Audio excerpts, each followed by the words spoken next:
Annoncé ce vendredi du jugement concernant Jean-Louis Denis, dit le soumis.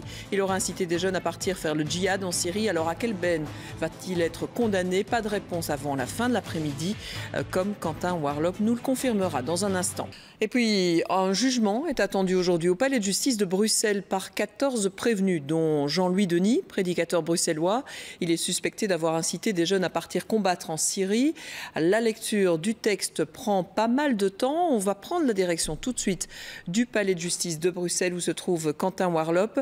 La procureure générale avait requis Quentin une peine de 15 ans de prison contre cet homme et on ne sait toujours pas s'il a été suivi.